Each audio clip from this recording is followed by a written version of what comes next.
नमस्कार, मैं गौरी रानी और आप देखना शुरू कर चुके हैं DST न्यूज़। हेमंत सरकार के कार्यकाल का 1 साल लगभग अब पूरा होने को है। हर रोज विभिन्न विभागों के साथ मुख्यमंत्री हेमंत सोरेन समीक्षक बैठक भी कर रहे हैं। 29 दिसंबर को रिपोर्ट कार्ड जनता के सामने पेश होगा।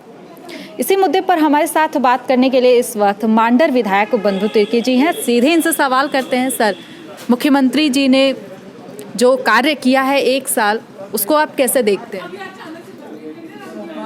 देखिए, माननीय मुख्यमंत्री हेमंत सोरेन जी का प्रयास निश्चित रूप से सराहनीय रहा है जी। लेकिन उनके इस कार्यकाल में संयोग से आपका इतना बड़ा महामारी आने के कारण एक तरफ से रुकावट जैसे ब्रेक लग गई है और कहें कि विकास के काम में थोड़ा बाधा तो हुई है। तब है पूरे जब देश जब कोरोना के कहर में अब भी है, संक्रमित है, माननीय मुख्यमंत्री के दूरदर्शिता मैंने अच्छा काम हुआ। प्रवासी मजदूरों को लाने में, लॉकडाउन के समय लोगों को चावल, दाल, दीदी किचन योजना, ये बहुत सारी चीज़ें हैं। हॉस्पिटल में जो आपका क्वारंटाइन कोविड-19 का व्यवस्था वगैरह, ये निश्चित रूप से वो किए। चूँकि ऐसा बीमारी जिसमें मुख्यमंत्री के लिए काफ़ी बड़ी चुनौती तब है कि उनके पूरे टीम सारे लोग मिल कर के बिल्कुल एक तरफ कहा जाए कि अच्छा काम किया, सराहनीय रहा है। विपक्ष का कहना है कि 1 साल के कार्यकाल जो है उसमें मुख्यमंत्री हेमंत सोरेन 10 मार्क्स में 0 नंबर लाते हैं। उन्होंने कोई काम नहीं किया, ना ही अपने वादों को पूरा किया जिस वादे को लेकर के वो सत्ता में आए थे। चाहे रोजगार हो, महिला को लेकर के हो कि बस में महिला की जो जर्नी होगी वो फ्री ऑफ कॉस्ट होगी। इस तरह की तमाम ऐसे वादे थे जिसमें कि वो अभी तक खरा नहीं उतर पाए। आप भी सरकार में। देखिए, विपक्ष का काम है आलोचना करना। इन 10-11 महीनों में जो कोरोना के समय में अभी कोरोना काल में माननीय मुख्यमंत्री जी का कार्य रहा है, पूरे मैंने देश में कहा जाए कि देश के अन्य मुख्यमंत्रियों से बेहतर काम किए और देश में इसको सराहना भी किया गया। लेकिन भारतीय जनता पार्टी के विपक्ष के नेताओं को सराहना करने में उसको उस पर एक तरफ से उसको दम होना चाहिए। वो लोग सराहना कभी नहीं कर पाएंगे हेमंत सोरेन को, कभी नहीं कर पाएंगे। जहाँ फिर भी मैं कहूँगा कि बिल्कुल, चूँकि जो काम जो चुनावी एजेंडा में मैनिफेस्टो में रहा है, उस काम में जो तेज़ी दिखना चाहिए वो नहीं हुआ है। तो इसका कारण यही कि कोरोना था। लेकिन अब माननीय मुख्यमंत्री जी कुछ निर्णय ले रहे हैं, आप देख रहे हैं हाल के दिनों में बहुत बड़े। चाहे आपके सरना आदिवासी धर्मावलंबियों के लिए सरना कोड का मामला हो, रोजगार के मामले में, खेल पॉलिसी वगैरह के बारे में, थोड़ा ये लोग विपक्ष वालों को पूरे विस्तार से देखना चाहिए। चीज़ों को कर रहे हैं। खेल आप इस लोगों में था, खेल नीति आपका जो बनाना था वो हम 2007 में हम जब मंत्री थे उस समय बना था। उसमें अगर संशोधन करना था तो करना होता। अभी मुख्यमंत्री जी ये सारे चीज़ों को देख भी रहे हैं।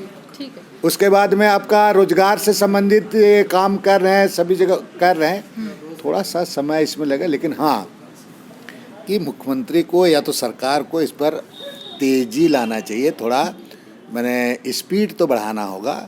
अदरवाइज मौका ऐसे लोगों को, ऐसे जब आप करते हैं तब ये लोग बोलते हैं, तो नहीं करेंगे तब तो ये लोग को पूरा मौका मिल जाएगा।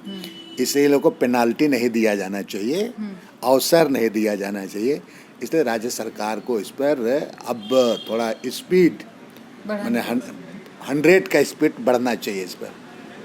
कृषि मंत्री बादल पत्रलेख के नेतृत्व में एक टीम का गठन किया गया था जिसमें कि जो भी संस्था से आए हुए, चाहे जैप के हों, चाहे जिला पुलिस के हों, चाहे फिर सहायक पुलिस को, तमाम ऐसे संस्था जो कि नियुक्ति को लेकर के मोरहाबादी में धरना प्रदर्शन कर रहे थे। ठीक है, उसके बाद उन सभी को आश्वासन देकर घर भेज दिया गया, लेकिन किसी जो तारीख दिया गया था उस तारीख तक उनको किसी तरीके का कोई लेटर नहीं दिया गया, जिसके बाद मजबूरीवश वो फिर इस कड़ाके की ठंड में मोरहाबादी में धरना प्रदर्शन कर रहे हैं। क्या बंधु तिर्की उनसे मिलने जाएंगे और उनकी बातों को नहीं, मैं माननीय मंत्री बादल जी से और सहयोगी लोग से बात करेंगे। और मेरा शुरू से ही रहा है कि इनका जो, चूँकि हमारे ही बच्चे हैं, इनकी जो भी विसंगतियां हैं सरकार को इसको दूर करते हुए उसको उनकी बात को सुनी जानी चाहिए। माननीय कृषि मंत्री जी वहाँ पर क्या किए नहीं किए, लेकिन अगर ऐसा हुआ है तो माननीय मंत्री जी संज्ञान में इस बात को लें और इस बात को कैबिनेट पर चर्चा करें, और ज़रूरत हो तो मैंने हम लोग सब लोग मिल करके माननीय मुख्यमंत्री से कहें। चूँकि मुख्यमंत्री जी के संज्ञान में जो भी छोटा भी मैं देखता हूँ, मैं भी कभी सोचा है कि संज्ञान में कोई बात आ जाता है तो उसको निश्चित रूप से उसको बहुत मैंने उसको के इम्प्लीमेंट किया, मैंने उसको मैंने अंतिम करके क्रियान्वित करते हैं। तो कुछ कुछ चीज़ें हैं कि हो सकता है कि माननीय मुख्यमंत्री जी के संज्ञान में नहीं होगा, लेकिन इस चीज़ों को उनके संज्ञान में लाने का हम लोग काम करेंगे। मुझे विश्वास है कि मुख्यमंत्री जी इस चीज़ों को ध्यान देंगे और उनकी समस्या का समाधान करेंगे। सर, मेरा आखिरी सवाल, आप कांग्रेस से अब जुड़ चुके हैं, तो कांग्रेस के जो भी मंत्री हैं उनके काम को, उनके कामकाज को आप कैसे देखते हैं? कितना बेहतर कर पाए हैं, चाहे कृषि मंत्री हो, चाहे स्वास्थ्य मंत्री हो? गौरी जी देखिए, जहाँ तक बात है कि कांग्रेस में जुड़ गए, बिल्कुल जुड़े हैं, मन से दिल से पूरा जुड़ गए हैं जी। लेकिन चिंता है इसे अभी तक स्पीकर महोदय ने मान्यता नहीं दिया है। ठीक है सर, लेकिन मेरा सवाल है कि मंत्री का काम हमारे जो मंत्रियों को उसके लिए मूल्यांकन करना, हाँ मूल्यांकन, और मूल्यांकन करके उनके बारे में मीडिया में कुछ बोलना शायद मेरे जैसे नेता को अभी उचित नहीं है, अब भी उचित नहीं है। और ऐसे भी मैं जब कुछ चीज़ें आता है तो मैं उसको विभाग तरीके से रखता ही हूँ।